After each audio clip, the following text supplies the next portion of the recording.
All right. So, good afternoon, everyone. Thank you for spending this afternoon time with me. And on Thursday, I don't know where you are. I'm in State College, and it looks very nice outside. So, thank you for spending time indoor, participating in this session with me. So, for today's session is going to be about creating an online community using whatever tools available that what we have available here within Penn State. So uh, first of all, I just wanted to point it out that if what you see here that may look different than from what you have experienced participating in any other Zoom sessions where you can see that my video now is embedded on a PowerPoint. It is a new feature that Zoom just added it not long ago, and it's still in a beta testing. And I'm just kind of experimenting it at the same time as we are doing this session together. So if you're interested in trying it out, I think it is a good idea if you wanted to do your own recording, class recording using this method where you place your own view on the slide. So it's available within in the share screen. When you go share screen in Zoom, go to advanced tab, and then there should be a show slides as virtual background. And if you don't see that, it may be that you may have the older version of your Zoom desktop client. So you may have to go and download a newer desktop client in Zoom. All right, so for the objectives of these sessions, there's going to be three different objectives that we're going to try to make sure that you get out of this session. First, by the end of this session, you should be able to identify the guidelines and expectations for community building in online environment. The second one will be to develop plans and strategies that you can utilize by creating the learning community within the online course. And you should also be able to determine the available and appropriate tools that we have available within Penn State or outside to create an online community. So I wanted to start out by talking about what the community is. What is a community? This definition seems to be something that I feel like is pretty closely related to the subject that we are talking about today. The community is a feeling of fellowships with others as a result of sharing common attitude, interests, and goals. So it is something that students and you shared it together within the course, which is a knowledge or the subject or contents that you're going to be covered within your course. So why build a community? Uh, Studies have found that there's a relationship between sense of community and the student success. So with a positive sense of community or higher sense of community, there's most likely the students is going to be succeed in your course. And also there's not there's never been a time that this would be more relevant than at this time, the pandemic time. As you can see that the survey found that majority of students are experiencing increased stress and anxiety during the pandemic. And that lead to the uncertainty feeling of them not pursuing education further. So this is a good, important point to point it out that building online community or building community within online learning has never been more important than this time. So some learning theories, or I call it everything, theories, model, and approach. Some are relevant work that may be relevant to online community or building online community. There's a lot more than this, but these are the three works that have been mostly cited within the community building. The first one is community of practice, and that talks about the characteristics of community of practice that has the domain of knowledge, talking about a community, a group of people that share the same interests, and talk about a practice that they are involved in building the knowledge or learning of that knowledge. The second one is a community of inquiry framework that discuss the three important elements within the community, which includes a social presence, teaching presence, and cognitive presence. And the last one is computer-supported collaborative learning, or CSCL, which is more relevant to our discussions today, just because the fact that we are using technology and internet to create learning and to build more social interaction within the community. So what can we do as the instructor or as a faculty that is going to be teaching the course and making sure that you create an online community for students at this time? So there's a different guidelines and recommendation that you could do, but we're trying to kind of create something as a short form of the guidelines for you.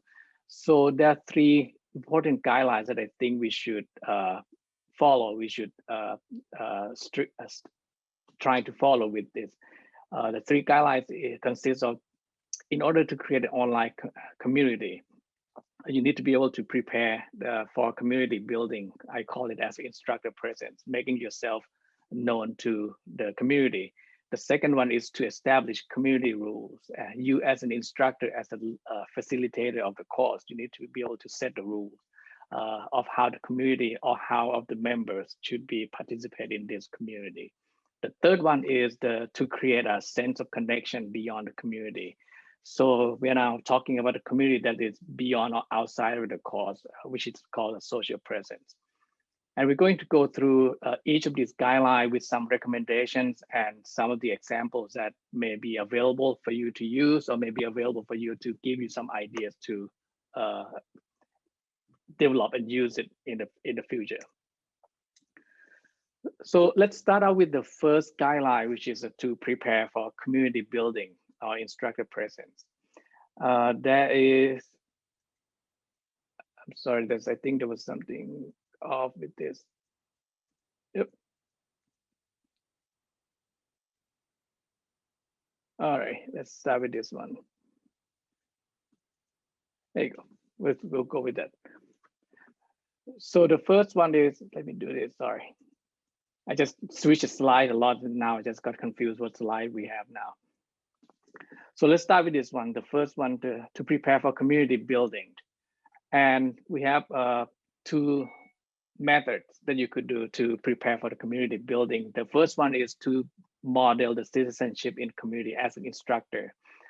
And the second one is to maintain the presence in a community. So we're going to go through this and then with some recommendation for each of these together. So the first one, to model the citizenship. Let me make sure that I did not get everything mixed up. So the first one, to model citizenship in community. So 2 recommendations that I have would be that, one, to create a welcome and cheerful message. And these are some of the tools that you can use within Canvas or outside of Canvas. So you could, some of the strategies include recording welcome video, write a welcome letter that is more details, and create discussion forum and post it there first. So basically you create a course in introduction discussions, but you post it there as a first person, that as a start, first person to start a conversation, introducing yourself in the discussions.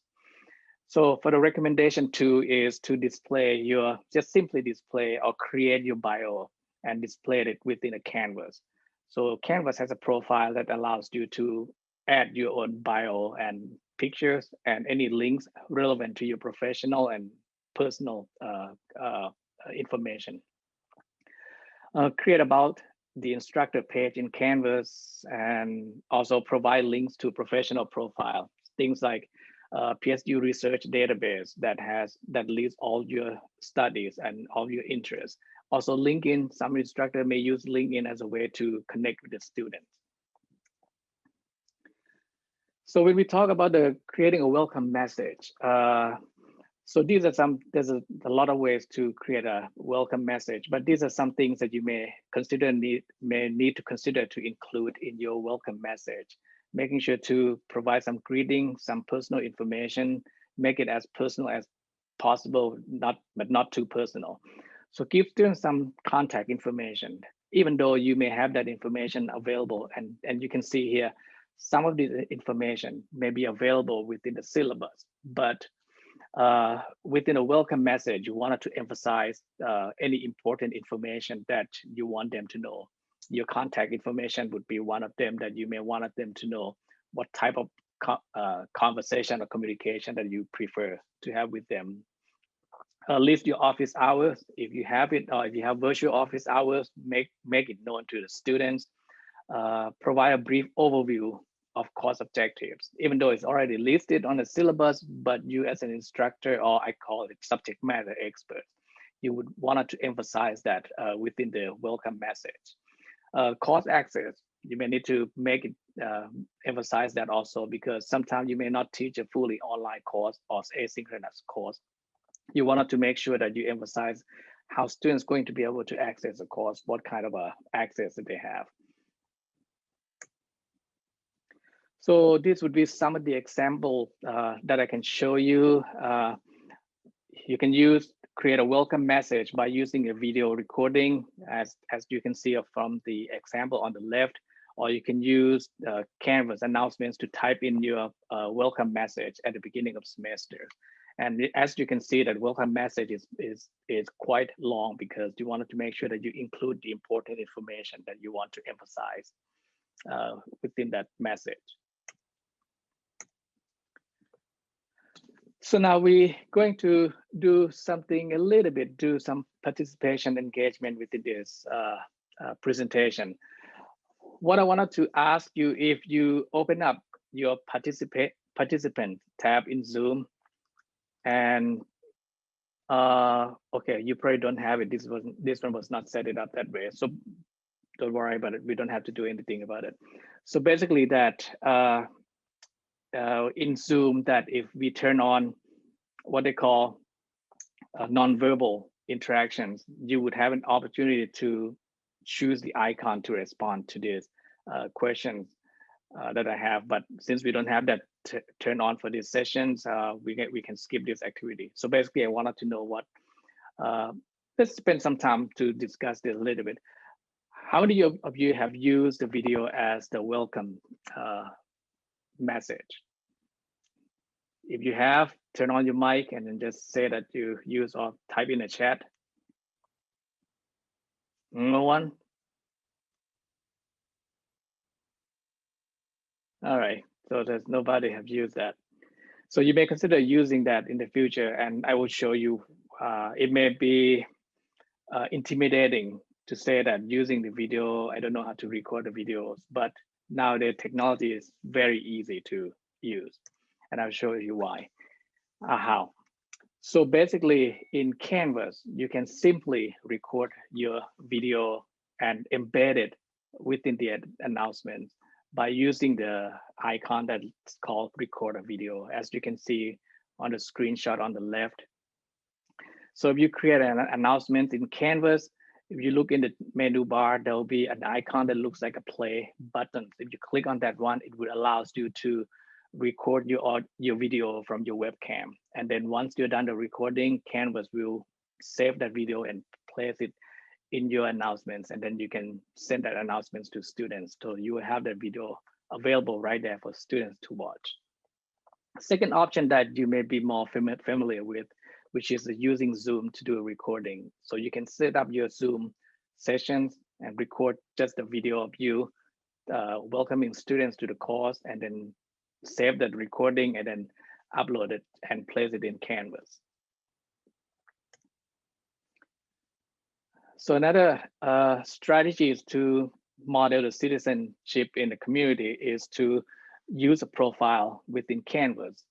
If you have not add your profile to Canvas, you may consider adding your profile, your bio information there. To do that, when in Canvas, you can go to profile, go click on account and go to profile, and then there you should be able to edit your bio. You can add your own short bio, and then you can add the links to your professional website or personal website. You can also add your own profile pictures to allow students to see what you look like. So the second method to prepare for community building is to maintain the presence in the community. By maintaining the presence in the community, we're talking about, the recommendation would be making sure that you communicate with the students regularly, and providing timely and frequent feedback to students. So for some strategies that you could do is uh, to communicate students regularly. You can post weekly introduction or wrap up announcements for students. In some asynchronous online asynchronous course, you may have all the contents ready for students, and student may not need to be communicating with you in order to complete a course, but you don't want them to feel like that you're not there in the course. So you may use the weekly intro or wrap up announcements to make them to continue to communicate with them, make them know that you are there, you're still there in the course and available to help them. So you can also schedule weekly or bi-weekly virtual office hours. So you can set it up using Zoom. For the providing timely and frequent feedback, make sure that to provide a personal feedback when it comes to grading students, evaluating students' work. Make sure that you can provide your own personal feedback, but you can also do that easily using the feature in Canvas called SpeedGrader. You can do annotation. We will show you the screenshot quickly what it looks like. And response to students timely. So you can use Canvas inbox, which is like an email system to communicate with student as an email. So you don't have to remember all their emails. You can choose a student from your roster and send an email to the student quickly. And the last one is not important if you don't have a lot of course discussion, but if you do have a regular weekly discussions in the class, you may not need to engage in a conversation all the time. You may let the conversation evolve within the students, but you may consider moderating it, monitoring the conversation and intervene routinely when possible. So to make sure that the conversation is gearing toward the goal. So these are some of the technique or tips that you can use the tools to make that happen. So in Canvas announcements, if you don't notice and if you have not used it, you would see that there's options within announcements that allows you to do a delay posting. So when you wanted to post, like for example, you wanted to post announcements early on Monday, but you know that you might not be available to do that on Monday, you may consider posting the announcement ahead of time and then use a delay posting to schedule it to post on Monday. So you don't have to be available at the time to post it. Or the same thing with the wrap up at the end of the semester, at the end of the week. You can write it ahead of time, like at night, but you wanted to make it available early in the morning. So you can use the delay posting to help you with that. Another one that on the right, that is the example of using creating office hours. Using Zoom to create office hours and then provide the information, put that information right there in Canvas. Make students know that these are the office hours that you have scheduled each week. So for this one, it would be the example of providing timely and frequent feedback, where you use SpeedGrader.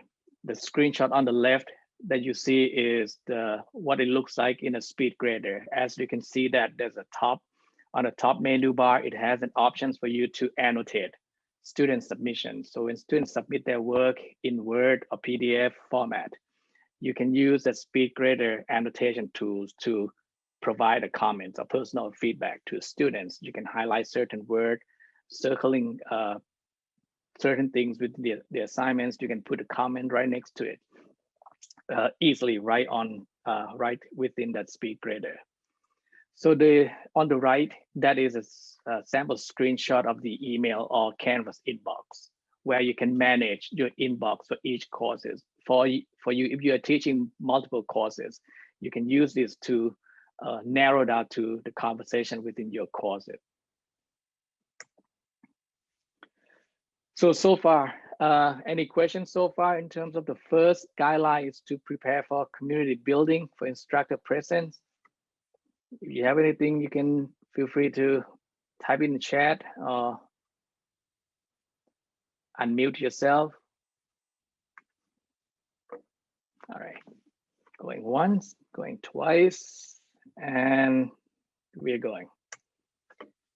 All right, the second guidelines that we're going to talk about today is to establish community rules. As a teacher, I call it as teaching presence.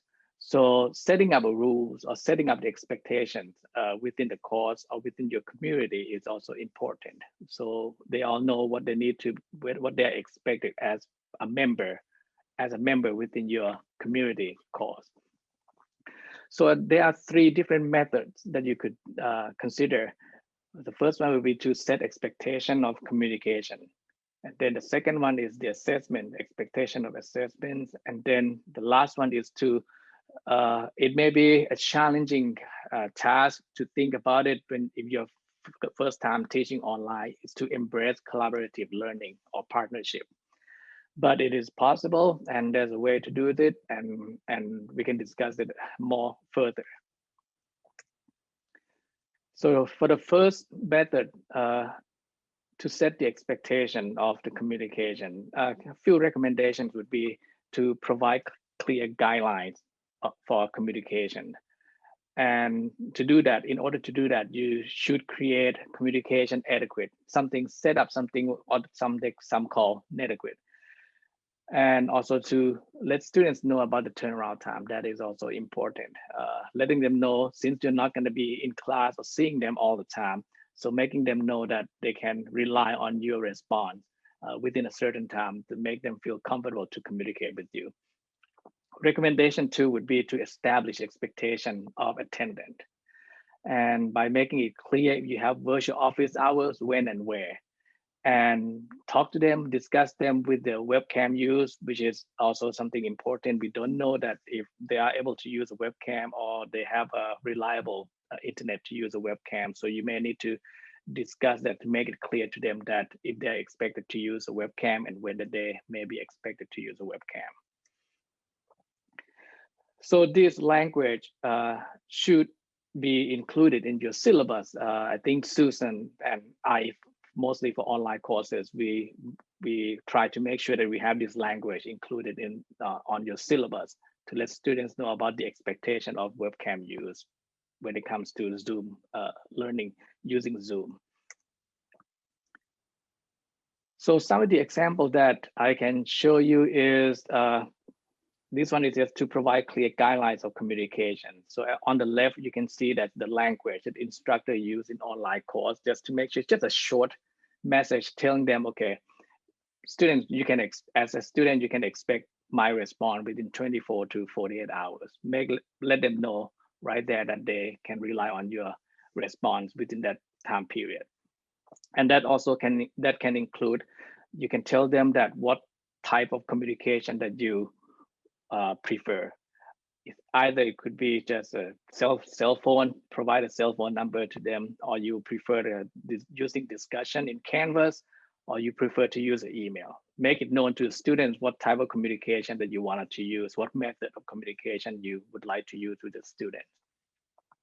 So on the right, that is example of netiquette that we use in a lot of online courses. List out things that you want them to behave within your online course or within your online community. This is the example of how you can establish the expectation of attendance. On the left, that would be just a simple details of, this is the example of synchronous class that the instructor would like to do in Zoom. So the instructor would set that up and then post that information for students for each week, letting them know when they're supposed to be meeting and what time they're supposed to be meeting, and then the location that they're supposed to be meeting. And on the right, that would be all the webcam use, discuss to them, encourage them to do webcam, but I don't think you can require everybody to use a webcam, because you may need to give them some options in terms of when it comes to webcam, because there may be some technical difficulty, there may be some privacy, but discuss that with students ahead of time. So the second method to establish community rules is to set the expectation of assessment. Previously we talked about set the expectation of the attendant or participating in the class. So now we're talking about the assessments now.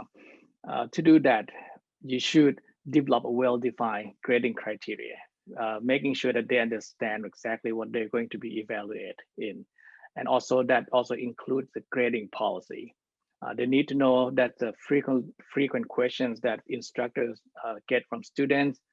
What would you do if I submit assignment late? What would you do if I meet the assignment? So provide a kind of clear grading policy would help them understand that at the beginning. So the recommendation too would be to provide clear instructions for learning activity. So by doing that, you can describe the requirement for the discussions or different tasks within the assignment submission. So we'll see some examples here.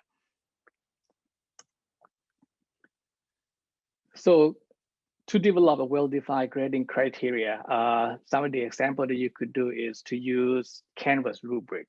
On the left here, you can see an example of the rubric that is being developed and then used in Canvas. You can set that up easily in Canvas.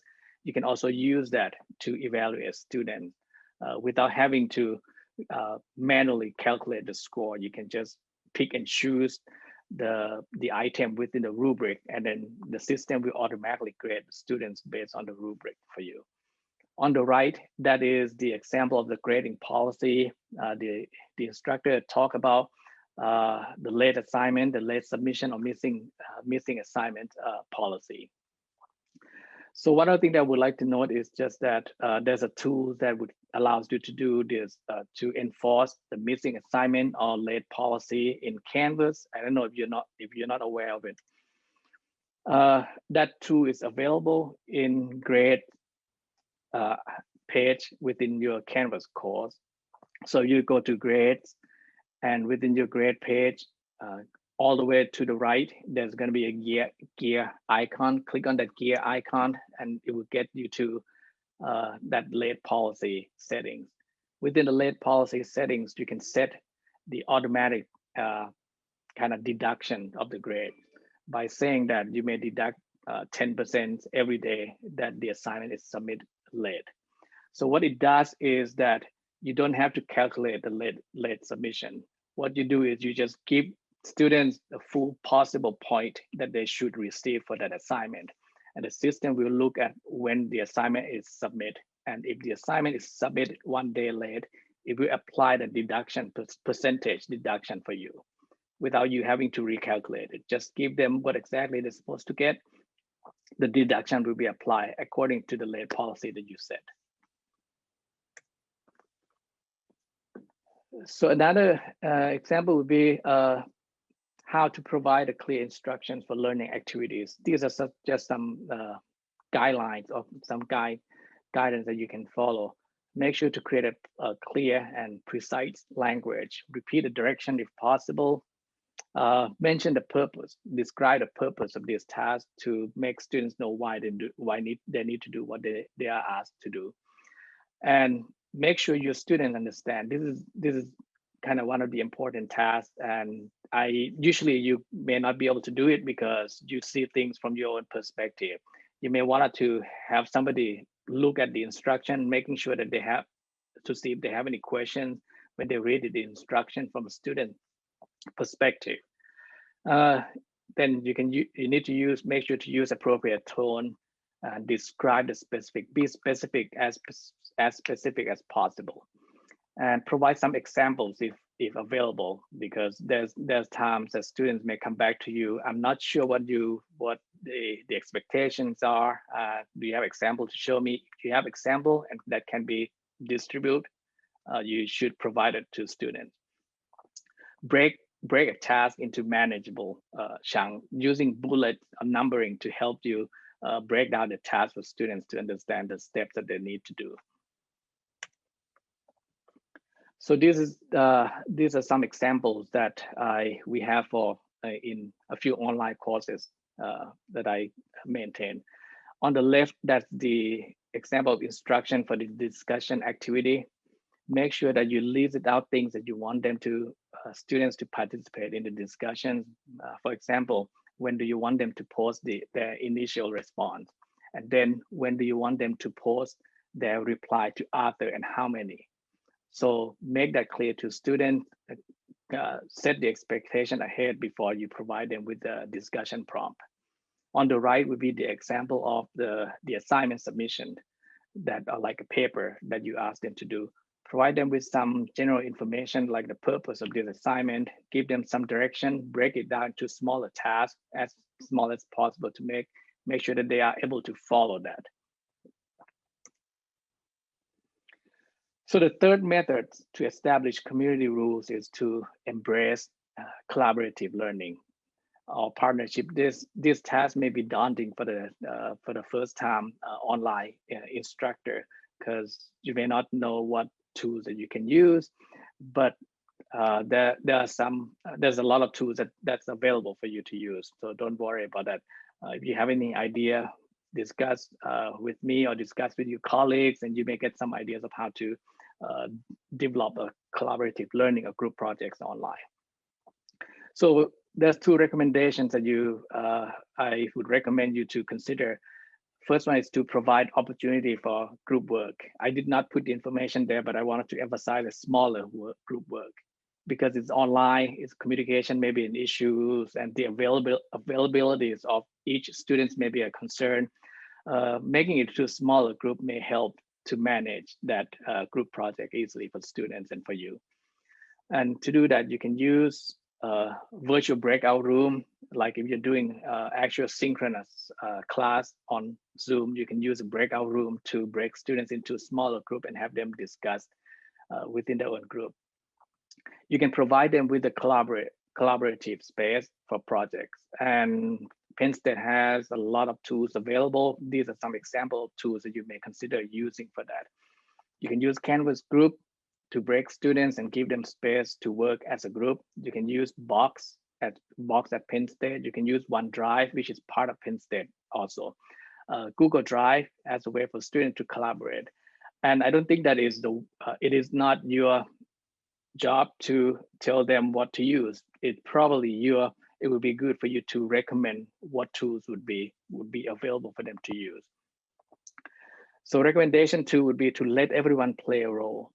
So make sure that use a role play or give them a role when working on a project or working on a group collaborative learning. Some of the strategies that you can do is, first is to incorporate online peer review.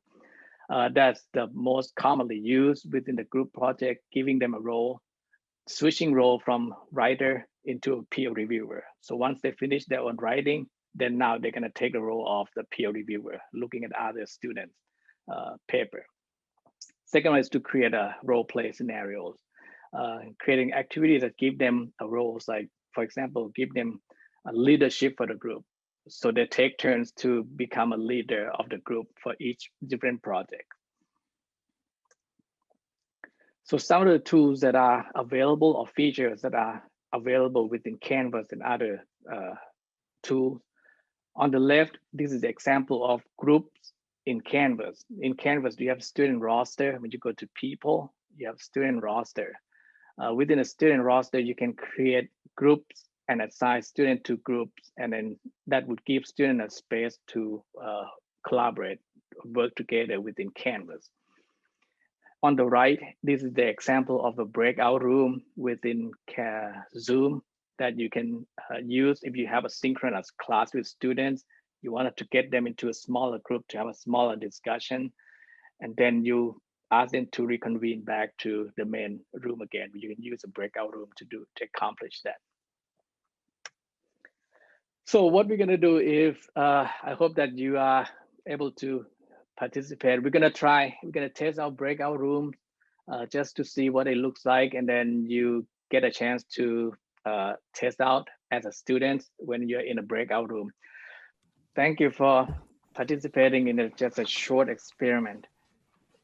So what do you see? Just quick discussion. Anyone want to share their experience?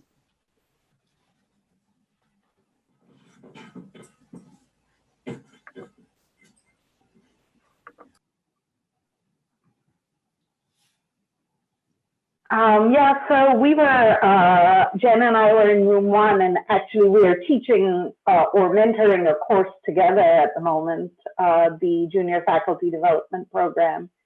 And we were talking about something you mentioned earlier on one of your slides about assigning roles. And we were thinking through, at the moment we have a pretty large group, 32 people, and we break them out into groups of sometimes as few as 4 and sometimes as many as 7 or 8. And then, we assign a task before they go into the rooms, and then we send them to the rooms, and then they come back and debrief. And I was just saying that it's possible that there are people who have been in many of these rooms and they've never said anything because, they are just generally quiet and not comfortable with public speaking, for example. Right. So by assigning roles or by at least monitoring what roles people took, we could help them be more comfortable with that skill. Yep, that's correct. Yeah, that's one of the things. Is the different when you are engaging in conversation or discussions in the classroom in person than doing it in the virtual world. So it's a different feelings and different experience, different.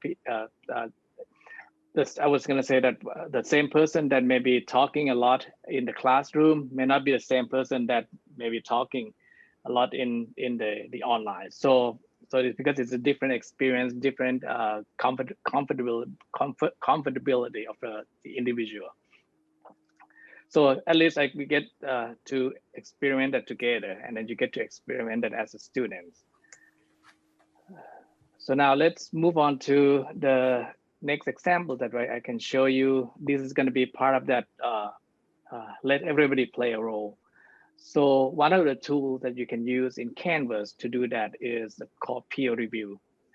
On the left-hand side is the example of what peer review looks like in Canvas. Once you assign peer review, you can set number of students, number of the reviews that students would have to do. In this example, each student would be assigned to review 2 papers.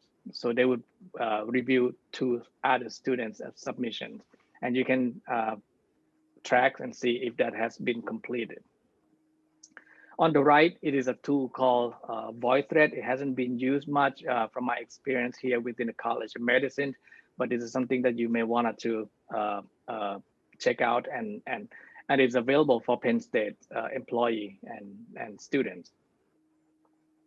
VoidThread allows you to create a slide and then allows users to provide a comment or narrate a comment, participate in as a discussions on each slide. So this is a screenshot of how you set up peer review in Canvas. When you set up the assignment, you have an option to turn on peer review, and you can set up how many peer reviews the students would have to do. On the right, that is the website called VoidThread at psu.edu. So that's where you can access your VoidThread account. So far, any questions about the establishing community role rules?